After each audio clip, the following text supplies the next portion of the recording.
ವೇದಿಕೆಯಲ್ಲಿ ಹಾಸಿರುವಂತಹ ನಮ್ಮ ನಾಯಕರು, ನಮ್ಮ ಗುರುಗಳಂತ ನಮ್ಮ ಗೃಹ ಮಂಡಳಿ ಅಧ್ಯಕ್ಷರಾದಂತಹ ಶಿವಲಿಂಗಣ್ಣರವರೇ, ನಮ್ಮ ಸೋದರರಾದಂತಹ ಕ್ಷೇತ್ರದ ಅಭ್ಯರ್ಥಿಗಳಾದಂತಹ ಮುಖಂಡರಾದಂತಹ ಶ್ರೀಧರಣ್ಣರವರೇ, ನಮ್ಮ ಸೋದರರಾದಂತಹ ನಮ್ಮ ನಾಯಕರಾದಂತಹ ಗೋಪಾಲಣ್ಣರವರೇ, ನಮ್ಮ ಮಹೇಶ್ ಅಣ್ಣರವರೇ, ನಮ್ಮ ಶಿವಪ್ಪಣ್ಣ, ನಮ್ಮ ಮಂಜಣ್ಣ ಅವರು, ನಮ್ಮ ಆರ್ಗನೈಸರ್ ಅಂತ ನಮ್ಮ ಪ್ರಸನ್ನಣ್ಣರವರೇ, ನಮ್ಮ ದಿವಾಕರ್ ಗೌಡ್ರೆ, ಮಂಜಣ್ಣ, ಎಲ್ಲರಿಗೂ ನನ್ನ ನಮಸ್ಕಾರ. ನನ್ನ ನೆಚ್ಚಿನ ಇಲ್ಲಿರ್ತಕ್ಕಂಥ ಎಲ್ಲಾ ಟೀಮ್ ಹೆಡ್ಸ್ಗೆ ಮತ್ತೆ ಟೀಮ್ ಮೆಂಬರ್ಸ್ಗೆ ಮತ್ತೆ ಎಲ್ಲ ನನ್ನ ಯುವಕ ಮಿತ್ರರಿಗೆ, ನಮ್ಮ ಇಲ್ಲಿ ಅರ್ಕಲ್ಗೂಡು ತಾಲೂಕಿನ ಎಲ್ಲ ನಮ್ಮ ಮುಖಂಡರಿಗೆ ನಮಸ್ಕಾರ.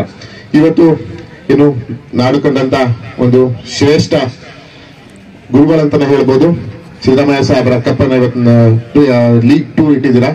ನಾನು ಪ್ರಥಮ ವರ್ಷದಲ್ಲೂ ನನ್ನ ಕರೆದಿದ್ರು, ಆದ್ರೂ ನಾನು ಸಾಧ್ಯವಾಗಿ ಬರಕ್ಕಾಗಿರ್ಲಿಲ್ಲ. ಇದು ಬಂದಿದ್ದೀನಿ, ಅತಿ ಅಚ್ಚುಕಟ್ಟಾಗಿ ಮಾಡಿದ್ದೀರಾ, ಅತಿ ಶಿಸ್ತುಬದ್ಧವಾಗಿ ಈ ಕಾರ್ಯಕ್ರಮನ ಆಯೋಜಿಸಿದ್ದೀರಾ. ನಮ್ಮ ಪ್ರಸನ್ನ ಅವರು ಇರ್ಬೋದು, ನಮ್ಮ ಎಲ್ಲ ತಂಡದ ಸದಸ್ಯರುಗಳಿಗೆ ನಾನು ಇದ್ರ ಬಗ್ಗೆ ವಂದನೆಯನ್ನ ತೋರಿಸ್ತಾ ಇದ್ದೀನಿ. ಏನಾದ್ರೂ ಒಳ್ಳೇದಾಗ್ಬೇಕು, ದೀನ ದಲಿತರಿಗೆ ಒಳ್ಳೇದಾಗ್ಬೇಕಂತ ಹೇಳಿದ್ರೆ, ಬಡವರಿಗೆ, ಹಿಂದುಳಿದ ವರ್ಗದವ್ರಿಗೆ ಒಳ್ಳೇದಾಗ್ಬೇಕು ಅಂದ್ರೆ ಸಿದ್ದರಾಮಯ್ಯ ಸಾಹೇಬರು ಮಾತ್ರ ಕಾರಣ. ಈ ಸಿದ್ದರಾಮಯ್ಯ ಸಾಹೇಬರ 2ನೇ ಅವಧಿಯ ಅಲ್ಲಿ ಆಡಳಿತಗಳನ್ನ ನೀವೇ ನೋಡ್ತಾ ಇದ್ದೀರಾ.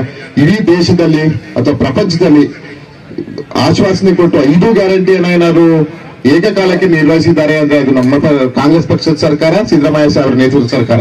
ಅದವೆಲ್ಲ ನಾವು ಮಂದಂಡು ನಾವೆಲ್ಲ ಕಾಂಗ್ರೆಸ್ ಪಕ್ಷದ ಜೊತೆಗಿರೋಣ ಅಂತ ಹೇಳ್ತಾ, ಇವತ್ತು ಕರ್ಸಿ ನನ್ನ ಇಲ್ಲಿ ಸನ್ಮಾನಿಸಿದ, ಅಭಿನಂದಿಸಿದ್ದೀರಾ, ನನ್ನ ಮೇಲೆ ಒಂದು ಗೌರವ ಇಟ್ಟಿದ್ದೀರಾ, ಅದಕ್ಕೆ ನಾನು ಉಳಿಸ್ಕೊಂತೀನಿ ಅಂತ ಹೇಳ್ತಾ ನನಗೆ ಕರ್ಸಿ ಸನ್ಮಾನಿಸಿದಕ್ಕೆ ಎಲ್ಲರಿಗೂ ನನ್ನ ತುಂಬ ಹೃದಯದ ಧನ್ಯವಾದಗಳು. ಅದೇ ರೀತಿ